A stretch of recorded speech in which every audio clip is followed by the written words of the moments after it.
Hello, my name is Rich Howard, owner of Architectural Builder Supply. This video is to bring you a closer look at the Ultra Hardware 35341R1 pair of spring hinges.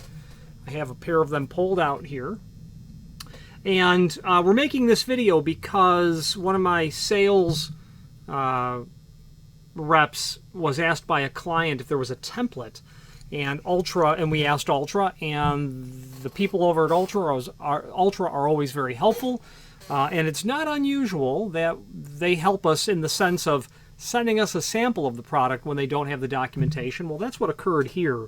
And here's the actual hinge. So this is going to certainly serve as not only the video showing the item, but some additional information as well. The 35341R1 is a 3.5 inch by 3.5 inch hinge. 3.5. The first dimension is the height, so it's 3.5 tall by 3.5 wide. You can get away not knowing the definition of that as long as you're dealing with a square hinge, but if you're dealing with a 4.5 by 4 or a 5 by 10, you want to know which is the first dimension, so it's the height. So this is a typical 3.5. It's also what we would call a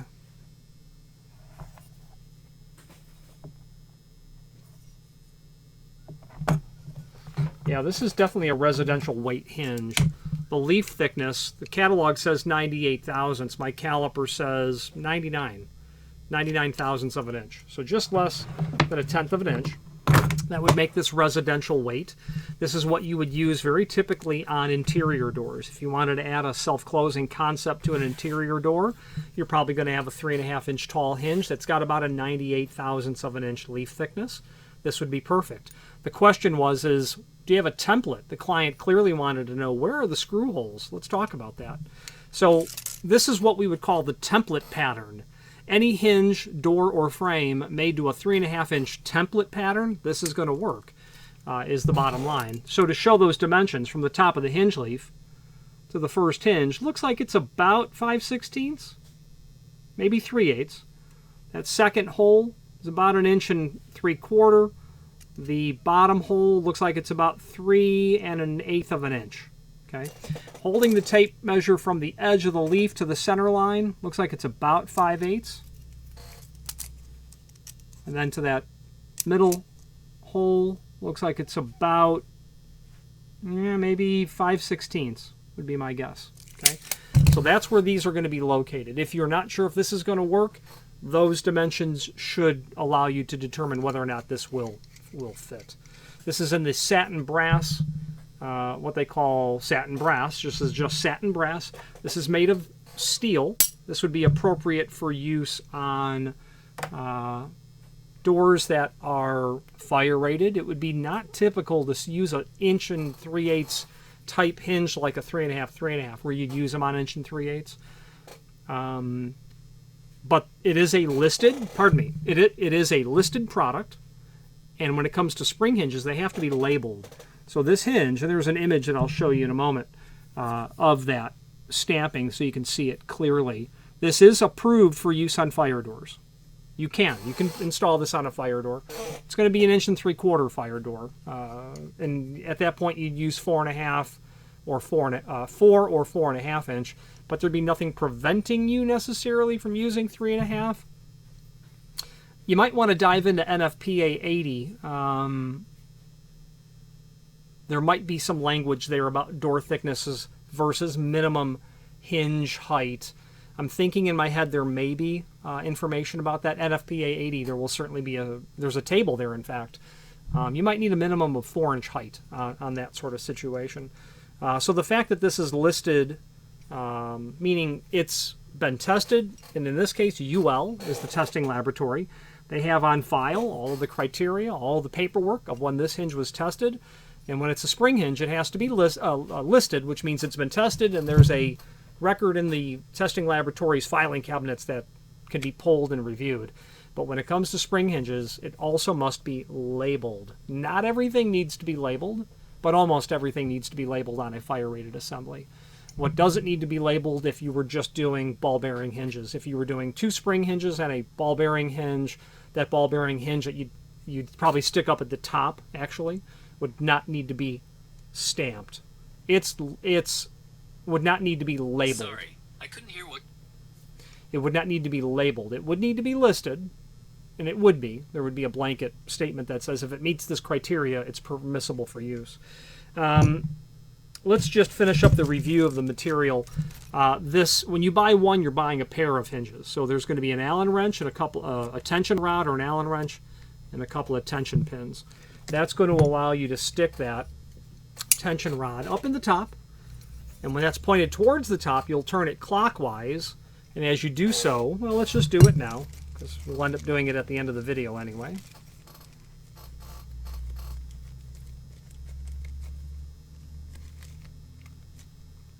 I want to remove that staple without tearing the bag.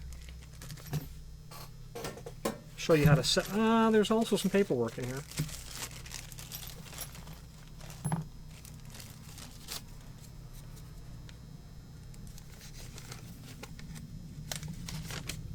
Yes, instructions. I will scan these and upload these as well. Very, very, very, very interesting. I can see the factory that they copied that information from. It is a plagiaristic industry that we work in, there's no doubt. This company Ultra did not invent the spring hinge, but the one that they plagiarized did.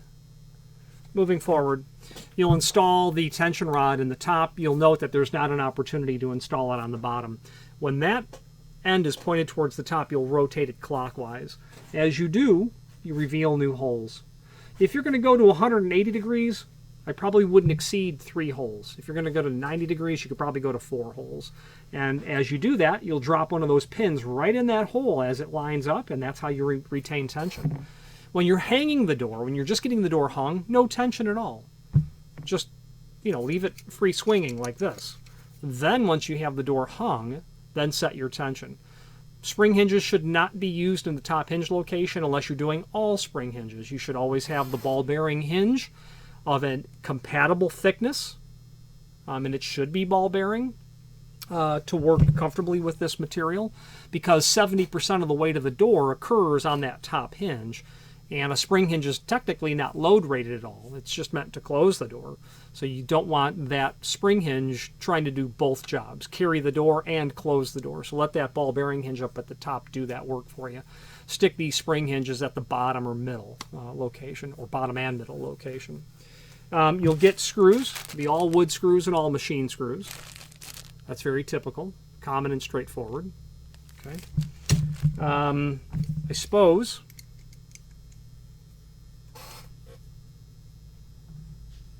grab one of those tension pins. Well, I got it put in one hole, not the one I wanted.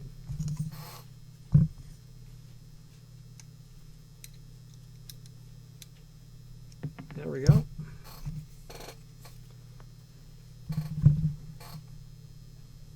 Set some tension on that. Actually, no, we'll put it in the first hole, because at that point,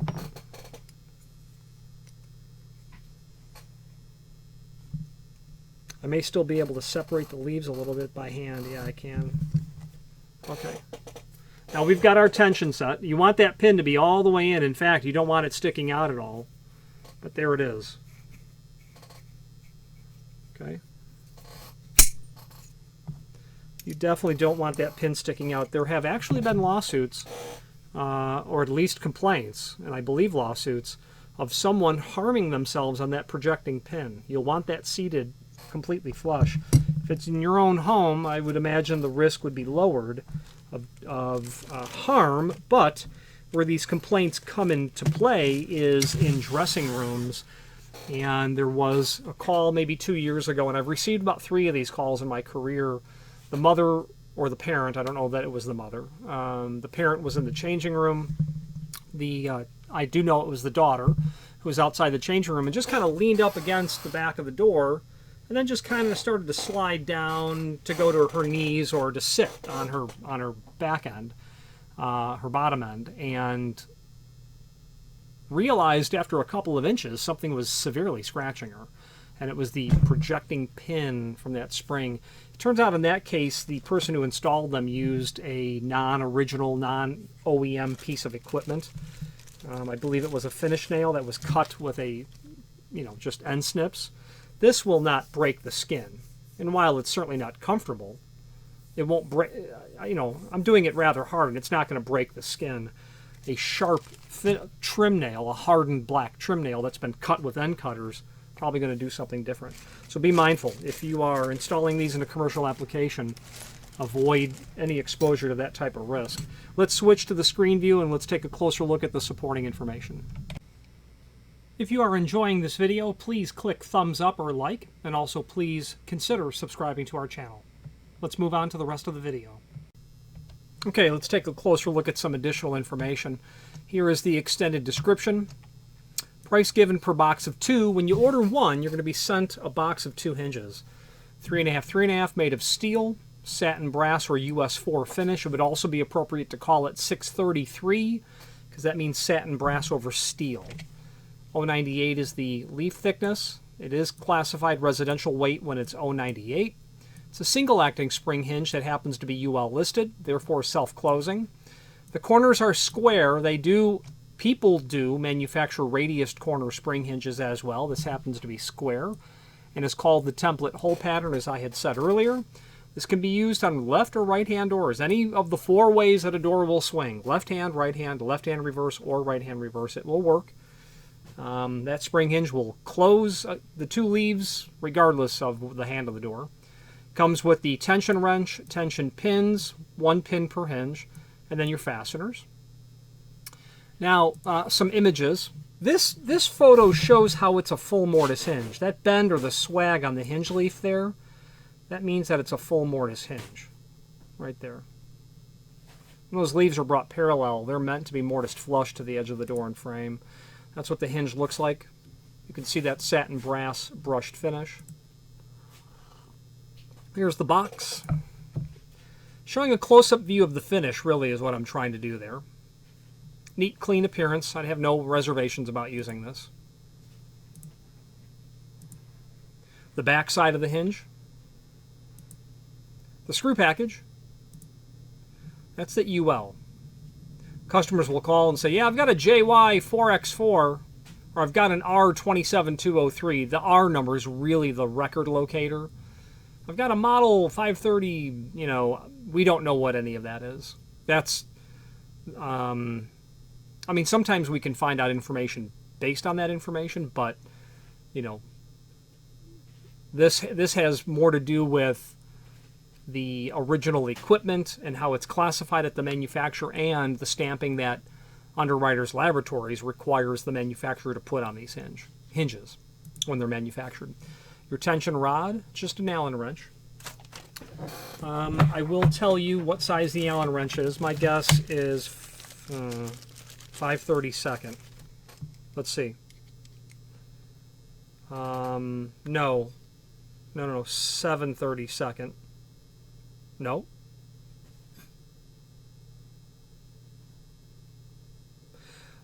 I bet it's metric because it's measuring 0.17 inch.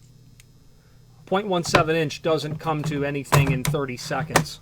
So it's being a company who manufactures in Asia, it's probably a metric size. That wrench is 0.17 inch. So 5/32 would be about 0.151.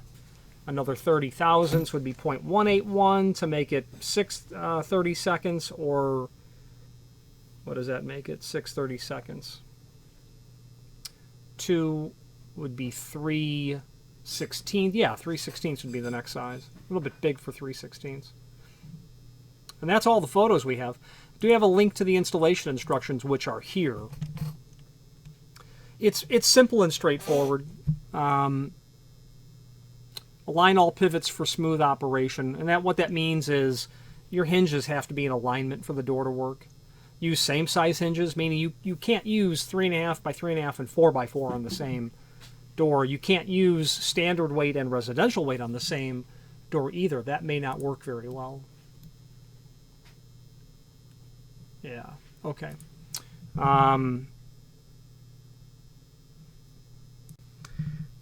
Yeah, 3 holes to go to 180 degrees, 4 holes maximum for 90-degree openings. Always rotate hex wrench in a clockwise manner. That would mean to increase the tension. Adjust torque only after hinge installation and with a closed door. Insert the wrench, as I showed earlier. Rotate it clockwise when that is pointed towards the top of the door. You can install them upside down. You're just going to rotate it counterclockwise. Okay. A guide as to how many hinges you would need for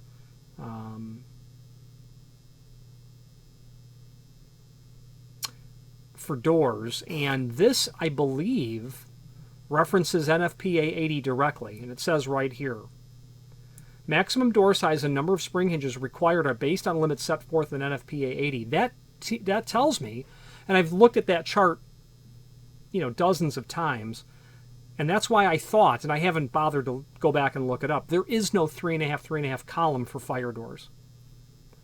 Okay, so if you've got a fire door, you're going to need a 4x4 for sure. So the fact that this hinge is stamped doesn't need to be, because there's no 1 3/8 fire-rated door. Under